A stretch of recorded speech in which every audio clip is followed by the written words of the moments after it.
Muy buenas a todos y bienvenidos una vez más a mi canal. Bueno, a continuación os voy a dejar un vídeo o sobre todo, os voy a dejar dos seriales de vídeos próximamente.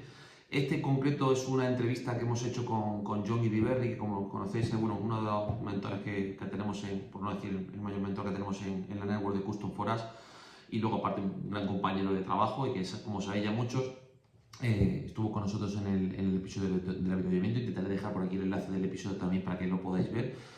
Y en concreto, en este primer vídeo queremos hablar sobre el tema que está llamando tanto la atención en el último año, sobre todo en la última semana, que es el tamaño de biela.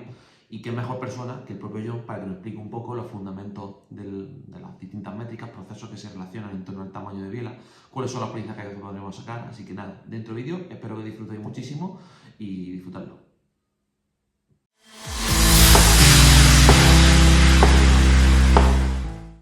Bueno, pues muy buenas a todos y bienvenidos a mi canal. Bueno, quiero dar las gracias a la asistencia aquí a John Iriberri, un gran amigo y compañero de la network de Custom for Us, como ya habéis visto muchas veces en mi canal. Bueno, yo creo que ya lo habéis conocido muchos. De hecho, lo invitamos a John en el podcast del avituallamiento en su momento, hablando de biomecánica. Y bueno, ya sabéis que es licenciado en Ciencia del Deporte, experiencia en muchísimos equipos a nivel World Tour como Trek, Movistar. Actualmente está en el área de biomecánica de Visma. Y en líneas generales, bueno, pues yo invité a John en este aspecto a que viniera a hablarnos sobre un tema que, entre comillas, parece que está siendo de mucha actualidad, aunque John lleva muchísimos años trabajando en esa dinámica y en la network lo estamos haciendo, y que es el tamaño de biela. Así que, John, bienvenido al canal. Pues muchas gracias, Gabriel, y encantado de acompañarte y colaborar en la medida de mis posibilidades con la tarea de divulgación que haces sobre ciclismo en general y biomecánica en particular. Nada, las gracias a ti, John, porque bueno, yo es una persona que está muy ocupada y oye, que saque siempre hueco para tema de divulgación, siempre es interesante. Entonces, bueno, este vídeo lo vamos a enfocar principalmente en tres áreas temáticas. La primera de ellas, sin duda, una de las cuestiones que más están llamando la atención tanto a técnicos como aficionados e interesados en general en la biomecánica y en el ciclismo, es sobre el tamaño de biela, John. O sea, ¿por qué se está dando esa... ¿O nos puedes contar un poco, oye, sobre de dónde viene esa tendencia de ahora de cambiar el tamaño de biela? ¿Cómo podría explicarlo un poco? Bueno, pues la pregunta es extensa. Yo no podría responder seguramente a decir de dónde viene esa tendencia. Está claro que tiene que ver con el hecho de que algunos ciclistas profesionales, evidentemente de cierto nivel o que destacan por su rendimiento, estén llevando bielas más cortas que las que llevaban hace un año o 2 años o 3 años. Y eso se ha convertido en una especie de proceso más o menos generalizado.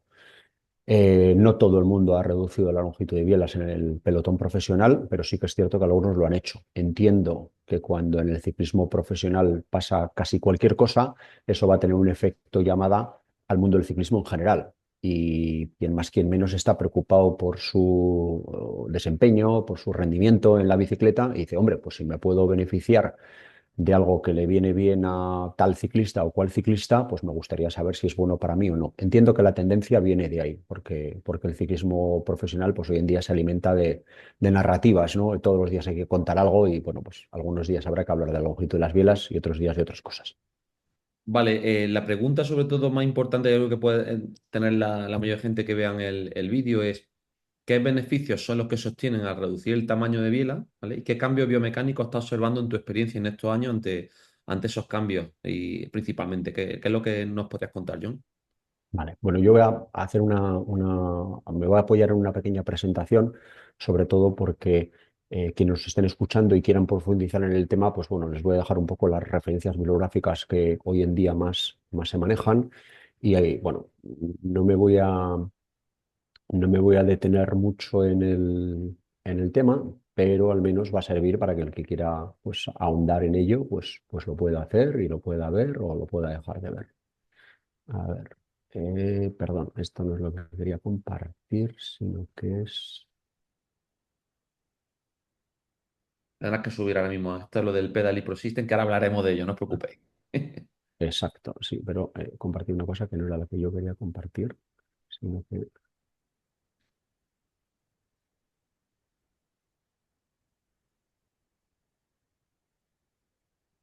A ver si... Al compartir pantalla, lo que puedes hacer también, John, si quieres, es darle directamente al escritorio, porque si estás compartiendo directamente el PowerPoint, a lo mejor tiene abierto el PowerPoint. Cógete el Eso es. escritorio y ¿Estáis viéndolo ahora? ahora mismo no, dale de nuevo, John. Vale. Ya lo tengo aquí en abierto, pero se me había quedado abierta otra sesión. Ahora creo que con un poco de suerte lo veréis. ¿De Ahora acuerdo? sí, fantástico, John. Vale. Bueno, pues lo que decía, un pequeño repaso. Acerca de la longitud de biela hay muchísima controversia, porque yo sé que a todo el mundo le gustaría que yo o cualquier otra persona le dijera, pues mira, sí, es mejor, hazlo y hazlo en esta medida y te va a ir muy bien la vida. El asunto es un poco más complejo, porque Eh, a veces estos beneficios vienen enmascarados de no beneficios, a veces las recomendaciones se dan sin tener en cuenta a las personas a las cuales se lo está recomendando. Entonces, si la gente viene a por una receta general, voy a defraudarles gravemente, porque el asunto es un poco más complicado que todo eso. ¿Por qué es complicado? Bueno, primero porque como he intentado representar aquí, cuando hablamos de reducir la biela, entendemos de lo que estamos hablando, ¿no? Pero claro, el problema es cuánto lo reducimos, porque hay pues muchísimas posibilidades y quizá un poco esté bien y quizá mucho igual ya no esté tan bien, ¿no? Es la dosis de un medicamento, con lo cual, pues resulta, la primera cuestión que hay que acotar es esa, ¿no? Que, bueno, igual podría ser bueno en cierta medida, igual en más medida podría no ser bueno. Dentro de los estudios clásicos, de alguna manera, y que se manejan muy habitualmente para plantear este tipo de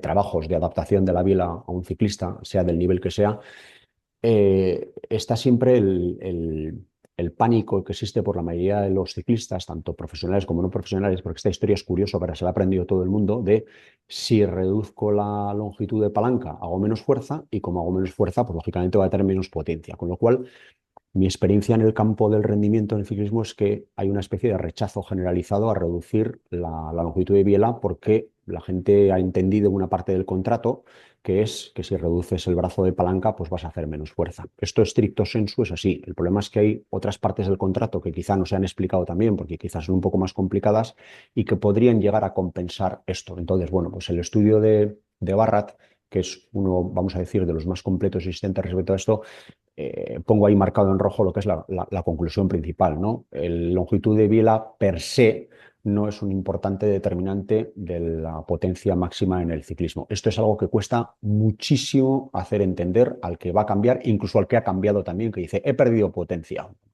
Oye, pues vamos a verlo en números o no sé qué. Es cierto que luego detrás de esta explicación simple y de este resumen hay otra serie de cuestiones que son importantes, ¿no? Por ejemplo, ¿cuánto tiempo tardarías en alcanzar esa máxima potencia? Bueno, pues es un tema que podría ser interesante. Entonces, el estudio de Barrat no entra, por ejemplo, en ese parámetro, pero sí que habla de esta cuestión. Vale. Eh,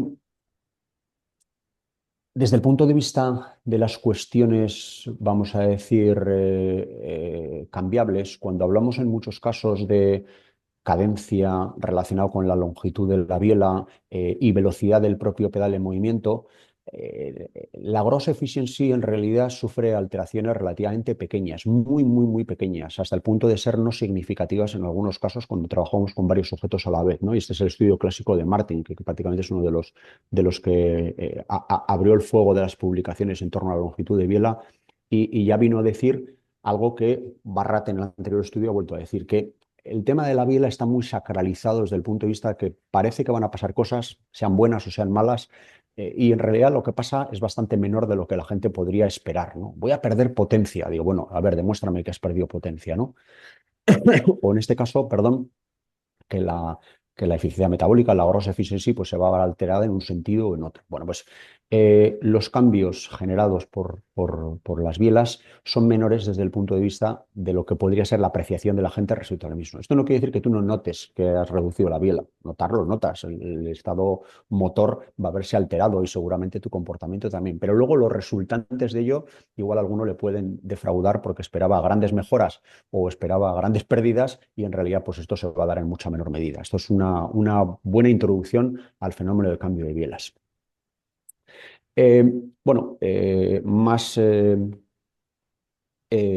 más conclusiones acerca de esto, el estudio de Ferrer Roca, que habla de que no hay unas grandes alteraciones desde el punto de vista metabólico, pero que en todo caso alargarlas podría tener en el medio largo término efectos negativos. Alargarlas lo podríamos entender como lo opuesto a acortarlas, ¿no? Para que nos entendamos, ¿no? Entonces, bueno, todo el mundo entiende o comprende, aunque esto lo acabamos de desmentir ahora mismo, que si reduzco la biela, eh, perdería potencia, perdería, digo, porque probablemente no vayas a perder, pero bueno, podemos vivir con con esa especie de mentira comúnmente aceptada, pero nadie se plantea el decir, oye, pues igual voy a poner una biela un poco más larga, porque si pondría una biela más larga, pues ganaría más potencia, ¿no? De acuerdo al mismo silogismo que utilizo para, bueno, pues esto ya no queda tan claro y de hecho es una tendencia que prácticamente no existe y hay evidencia al respecto de que esto, en el medio término, esto podría generar efectos negativos. Por lo tanto, bueno, vamos desgranando un poco las cuestiones que tienen que ver con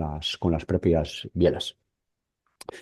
Dentro del estudio de John Herius, que también es uno de de los citados, habla, claro, al reducir la biela, hay un efecto que no tiene absolutamente nada que ver ni con la potencia generada, ni tiene que ver con las cuestiones metabólicas y la alteración del gesto en sí mismo, y es que la reducción, la posible reducción del movimiento del pie, del movimiento de la pierna, porque se ha reducido de alguna manera el rango de movimiento de la extremidad, pues podría contribuir o contribuye en algunos casos al ahorro aerodinámico que no se contempla en la mayoría de los estudios previos que están hechos en laboratorio, ¿no? Entonces, bueno, pues es otra aplicación que podría tener o en algunos casos se manifiesta. ¿Por qué digo en algunos casos? Porque tampoco conviene hacer con estas cosas ley. Hay quien consigue que reduciendo la biela mejore esa aerodinámica y hay gente que no consigue que reduciendo la biela se mejore la aerodinámica. ¿Por qué? Pues por cuestiones relativamente complejas, pero que no se entienda que dirá, ah, bueno, claro, es lógico, si se mueve menos la pierna, pues la aerodinámica mejora. No, es un poco más complicado que todo eso. En algunos sujetos, de manera notable, sucede esto, en otros no tanto.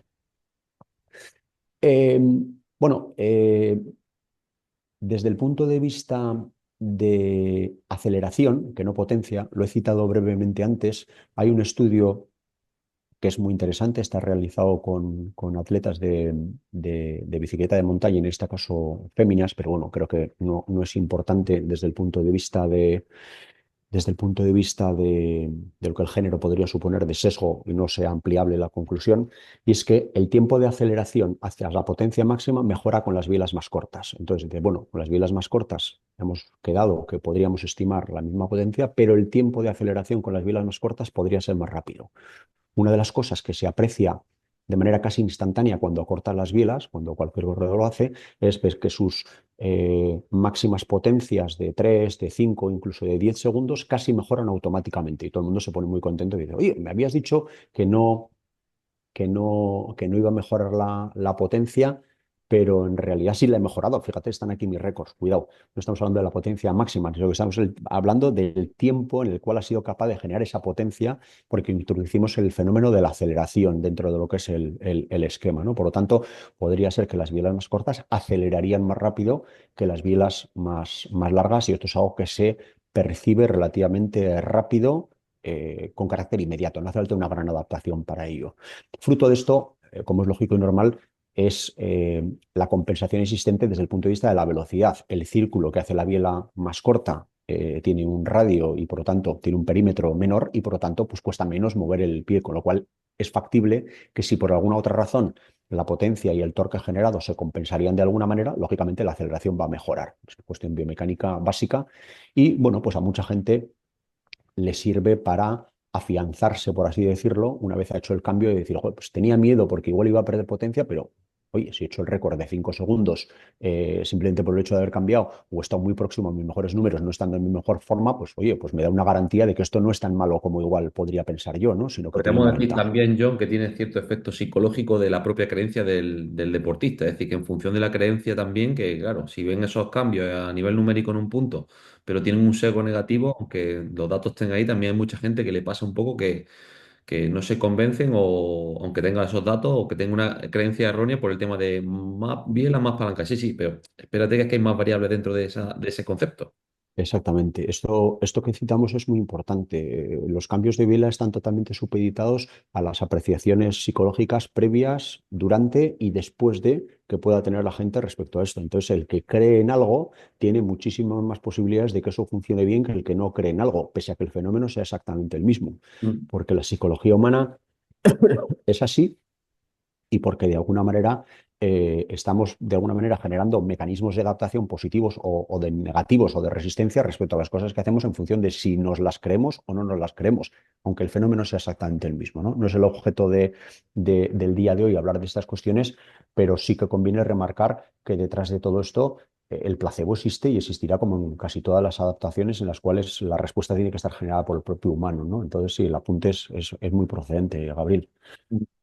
Bueno, eh, el pedaleo de pies, que también ha sido estudiado dentro del fenómeno de las bielas y que podría hacer, oye, para los que se levantan mucho, para los que se levantan poco, sentado de pies, ¿afecta? Bueno, pues de pies la reducción de las bielas podría tener los mismos o incluso más efectos positivos de los que podría tener, si es que los tuviera, el acortamiento de bielas respecto al pedaleo sentado. Por abarcar un poco todas las cuestiones que podemos observar desde el punto de vista de bibliografía significativa y de, bueno, si cambio las bielas, ¿a qué me enfrento y a qué no me enfrento? ¿Dónde hay evidencia y dónde no hay evidencia? Como ya he dicho al principio, hay bastante nebulosa acerca de los posibles beneficios y posibles perjuicios en el cambio de bielas. No es en todos los casos y no es para todo el mundo. Como conclusión definitiva, el repaso de la bibliografía.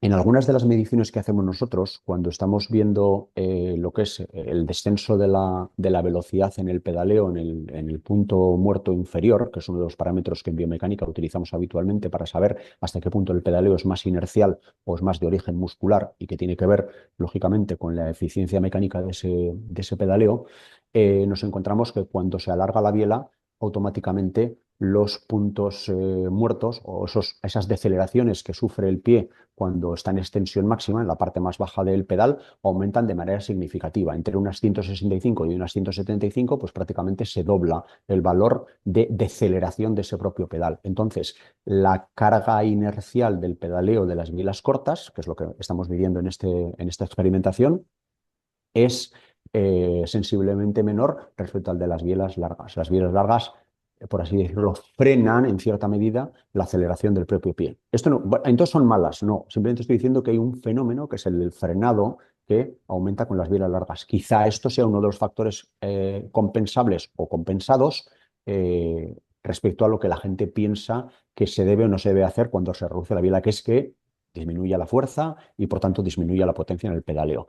Como se puede ver, la mayoría de los factores son a favor y en contra, y en función de lo que se esté buscando y lo que se quiera conseguir, a veces la recomendación va a ser sí, te conviene por esto, o quizá no vayas a tener un gran beneficio de reducción de las bielas, te puedes quedar tal y como estabas. Yo creo que es Por muy eso hay gente que le interesante, funciona John. más o menos. Y yo creo que es muy interesante yo lo que estás trasladando, porque claro, la gente como que intenta simplificar, ¿vale? Que simplemente si baja la biela ya está, el pico de torque máximo ya empeora. Dices, no. Bueno, sí y entre comillas no, porque también puedes ganar recorrido a la hora de mejorar la aceleración o ciertos puntos donde estás acelerando, mejorar ese proceso también, claro. Y eso no tiene por qué darse con un mayor pico, sino que aproveches más área dentro de los cuadrantes en cuanto al pedaleo también, que eso es importante que la gente entienda y aprenda un poco eso también.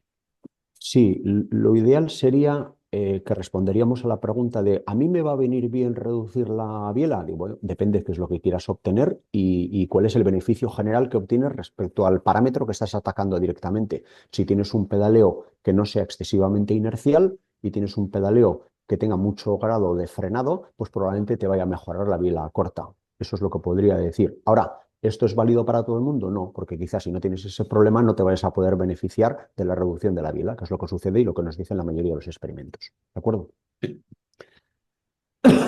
Las implicaciones prácticas de la reducción de la biela, para que la gente entienda por qué si este caballero nos está diciendo que reduciendo la palanca se hace menos torque y teóricamente sería menos potencia, nos dice que puede ser que habría la misma potencia. Bueno, pues hay varios fenómenos que podrían compensar la reducción del torque en el momento de 90 grados, que es cuando se genera la mayor carga desde el punto de vista de momento de fuerza en la biela, ¿no? Y esto sucede cuando la cadera está flexionada, cuando el pedal está pues, próximo al punto superior. Aquí podemos ver con dos esquemas realizados cómo tanto la rodilla como la cadera, como el tobillo se flexionan de manera diferente cuando la biela es larga y cuando la biela es corta. Si yo tengo una restricción de movimiento de cadera, de rodilla o de tobillo, la biela larga de alguna manera se va a frenar más porque el fenómeno que acontece es que hay que vencer esas resistencias a la flexión. Por lo tanto, una recomendación que es relativamente habitual y creo que es pública y notoria, que las personas que no tienen un grado de movilidad relativamente amplio, sobre todo y fundamentalmente a nivel de cadera, se beneficien bastante de tener las bielas algo más cortas. Esto, por ejemplo, en la industria, ¿dónde lo materializa? Pues, por ejemplo, las bicicletas eléctricas, que normalmente están pensadas para personas que tienen una condición física, fisiológica, incluso funcional menor que el que utiliza una bicicleta de tipo muscular, pues suelen llevar bielas sensiblemente más cortas. ¿Para qué? Pues para facilitar ese tránsito y que ese movimiento, de alguna manera, sea más agradable, más cercano y más dentro del rango de movimiento que tú puedes expresar. Y ya se encarga el motor de darte el torque que te falta. Bueno, si nos olvidamos de las eléctricas por un momento, lo he puesto simplemente como ejemplo de adaptación por parte de la industria de esta mecánica, nos iríamos a los ejemplos más claros. Aquellos ciclistas que tengan una menor condición física y sobre todo una menor condición funcional desde el punto de vista eh, Sí, de de movilidad de flexión, cadera, de flexión, efectivamente. de la movilidad de cadera, de la rodilla, en definitiva, pues menos rango de movimiento, las bielas cortas es altamente probable que les vayan a hacer mejorar su calidad en el pedaleo y su tolerancia de alguna manera a la fatiga por lo que estamos viendo aquí. Simplemente los ángulos que se van a mover, no se van a mover la pierna en ese momento. Mm, fantástico. Eh, Aquí, de alguna manera, el ver lo mismo que he expresado antes de una manera quizá un poco más gráfica, ¿no? Cómo la cadera se abre cuando la biela se acorta y cómo la cadera en el mismo punto tiene que flexionarse más cuando la biela es más larga, ¿no? Yo creo que es claramente identificativo de lo que sucede. Podríamos poner exactamente lo mismo tanto a nivel de rodilla como a nivel de tobillo, porque hay una compensación por parte de las tres articulaciones principales que flexo extienden el miembro inferior. En otra forma también más clara, lo que tenemos que entender es, vale, y si la flexión de cadera está restringida y no reducimos la biela, ¿qué es lo que sucede? Pues lo que sucede es lo que de alguna manera se intenta ver aquí, que en las fases ascendentes y descendentes la cadera tiene que compensar. Yo me imagino que la mayoría de los que nos estén escuchando habrán ido detrás de un ciclista y hay ciclistas que llevan la cadera terriblemente estable, quiere decir su flexoextensión desde el punto de vista del movimiento mecánico del pedaleo es correcta y no contamina el movimiento de la pierna a la estabilidad de la pelvis y sin embargo hay otro tipo de ciclistas donde la pelvis se mueve muchísimo a la derecha y a la izquierda y ese moverse a la derecha y a la izquierda no es arbitrario, sino que está totalmente relacionado con el momento en el que se cae la pelvis a la derecha cuando hay una flexión del segmento izquierdo y se cae al izquierdo cuando hay un segmento, cuando hay una caída o una elevación de la parte derecha, ¿no? Entonces, la pelvis no está estable y se utiliza como basculante para permitir la máxima flexión y la máxima extensión de cada una de las piernas en el momento del pedaleo en el que estén. Entonces es gente que se le ve claramente que la pelvis se mueve para un lado o para otro. Ese es un indicador de dos cuestiones. Una, que el rango de movimiento de ese ciclista en ese momento no da para el rango de movimiento que te propone la propia biela, ¿no? Imaginemos si es una biela de 170 en ese caso, pues los 34 centímetros de flexoextensión que vas a tener que hacer en la máxima flexión respecto a la máxima extensión. El cuerpo no está Entonces, preparado para la demanda de lo que te implica esa biela, podríamos decir. exactamente, Pues, exactamente. Entonces, hay una mejora inmediata, en cierta medida, acortando esa biela para esa persona, porque va a tener que utilizar menos la pelvis. No quiere decir que la va a llevar totalmente estable, pero va a tener que compensar en menor medida esa flexoextensión, con lo cual es un gran beneficio para la mayoría de las personas que lo hacen directamente cuando lo utilizan bajo este punto de vista y criterio. Y luego, pues evidentemente, ahí hay un problema también de adaptación motora, ¿no? Porque los ciclistas de alto nivel, una de las características es que prácticamente aíslan el movimiento del tronco superior y del tronco inferior y van muy estables, salvo cuando van haciendo esfuerzos maximales, y esa pelvis lo que se encarga es precisamente de dotar de estabilidad y punto de apoyo a las dos piernas. Entonces, la característica del buen pedaleo o del pedaleo trabajado. No todo el mundo la tiene y sobre todo la gente que lleva poco tiempo pedaleando o que pedaló hace mucho, pero luego perdió de alguna manera la costumbre, pues va a tener que utilizar la cadera como compensadora. Eso se le llama ruido motor y es los movimientos que se generan en el cuerpo que en realidad no son propulsivos positivos ni sirven para propulsarse, de hecho lo que son negativos desde el punto de vista de eficiencia mecánica del gesto, pero que suceden porque el cuerpo no es capaz de hacer el movimiento que están provocando en este momento las bielas y que no es negociable. No puedes andar separando el pie del pedal ni para abajo ni para arriba. El círculo es cerrado y tienes que saber hacerlo. Y si no, pues tienes que compensarlo. ¿Vale? Entonces, simplemente que se entienda las consecuencias que esto podría tener. Entonces, una reducción de bielas, por ejemplo, hipotetizando a dónde nos puede llevar, por ejemplo, a una reducción del punto de la rodilla hacia adelante o hacia atrás en función de la reducción que hemos generado a 90 grados. Y cuando hablamos de la flexión, pues que podemos inclinar el tronco más hacia adelante precisamente porque la biela ya no nos viene tan hacia arriba, ¿no? Entonces, cuando históricamente, hace 10, 15 años, se optaba por bielas tirando a más largas y posiciones de manillar muy agresivas, lo que se estaba es ahondando en un factor probablemente negativo doblemente. Entonces se le exigía al ciclista que pasara la rodilla y el muslo por sitios por donde probablemente no podía pasar, ¿no? Entonces esto afortunadamente hoy en día se mira con otro prisma a la hora de decir, ojo, si reduzco la biela, puedo inclinar más el tronco. Por lo tanto, si puedo inclinar más el tronco hacia adelante, quizá mi posición pueda ser más aerodinámica. Esto, de alguna manera, en el mundo del triatlón lo tienen bastante estudiado. Por eso el mundo del triatlón y sobre todo el triatlón de larga distancia, porque al final es un esfuerzo individual, ha sido muchísimo más permeable a la reducción de biela de lo que lo ha sido el ciclismo de competición, porque veían que tenía unas aplicaciones directas inmediatas. Reduzco la biela, inclino más el tronco, tengo un beneficio aerodinámico por reducción de la superficie frontal de fricción y es un beneficio de alguna manera directo. No tengo que adaptarme excesivamente a esto porque sale, entre comillas, solo, ¿no? Entonces, claro, esas cosas florecen relativamente cerca. Y en principio y como conclusión, bueno, pues lo que había dicho al principio. Yo me imagino que alguien podría pensar que iba a ser pro reducción de bielas o en contra de la reducción de bielas de una manera taxativa, pero en realidad el problema es muchísimo más complejo. Y el problema es complejo porque depende de la situación y depende de la persona y depende de qué es lo que estés buscando con esa reducción de biela, pues puedes verte beneficiado o puedes verte de alguna manera exactamente igual que como estabas en las largas, porque aquello que pretendías mejorar no se mejora reduciendo la biela, tal y como nos explica la práctica y la parte más empírica e incluso la bibliografía, ¿no? Entonces, bueno, la recomendación tiene que ser individual bajo mi punto de vista y perfectamente argumentada y orientada. Por lo que nos comenta John, entonces, entre comillas, resumiendo y simplificando dos grandes grupos, podríamos decir que el tamaño de biela puede ser muy beneficioso en aquellos casos de deportistas que tengan baja condición física, que tengan problemas de movilidad, problemas de coordinación motora, es decir, deportistas que, entre comillas, no están totalmente preparados para muchas de las necesidades que puede tener el ciclismo en función de las demandas que hagan.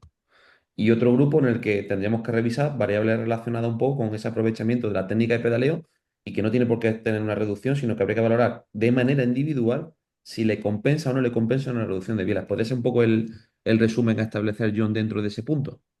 Sí, creo que es un buen resumen de la cuestión. Hay que dejar ya de lado, porque pertenece al pasado, la relación entre la altura del sujeto y la longitud de la biela, que ha sido un poco el fenómeno histórico y el que en Internet te recomiendan pues, diferentes tipos de rangos, fórmulas o lo que sea, Y que porque el sigue factor... pasando, de hecho, en muchas marcas de bicicletas, que en función de la talla te ponen una altura, Eso es. una dimensión, y es muy importante ver el estado previo del deportista. Los datos de los que disponemos nos hacen pensar que la longitud de la biela está más relacionada con la condición física, físico-funcional del sujeto que con la altura que tenga. Entonces, no es ninguna aberración que una persona de 1,85 m, 1,90 m, que es una persona muy alta, pueda pedalear mejor incluso con una biela más corta o por debajo de lo que sería el valor medio de biela, ¿no? Eso no es ninguna aberración. Bueno, pues eso ha sido todo. Espero que te haya gustado muchísimo este vídeo. Como sabes, ya sabes que te puedes suscribir, compartir este vídeo entre tu amiguito y amiguita, darle a la campanita para que, por supuesto, me puedas ayudar o que sobre todo te puedas enterar de todos los vídeos que subimos a continuación. Espero que esta primera parte te haya encantado. Si es así, por favor, ponlo en los comentarios y pon qué más cosas te gustaría saber. Y si veo que hay un gran interés y demás, oye, pondremos la segunda parte que también, vamos, os aseguro y garantizo que tiene una gran parte de interés para que veáis un poco de esos fundamentos que se han trasladado ahora en este vídeo, cómo se mide y cómo se analiza eso, que eso es un aspecto muy interesante y que para mí creo que es gran innovación en los últimos años. Así que nada, nos vemos en próximos vídeos y disfruta de la semana. Hasta luego.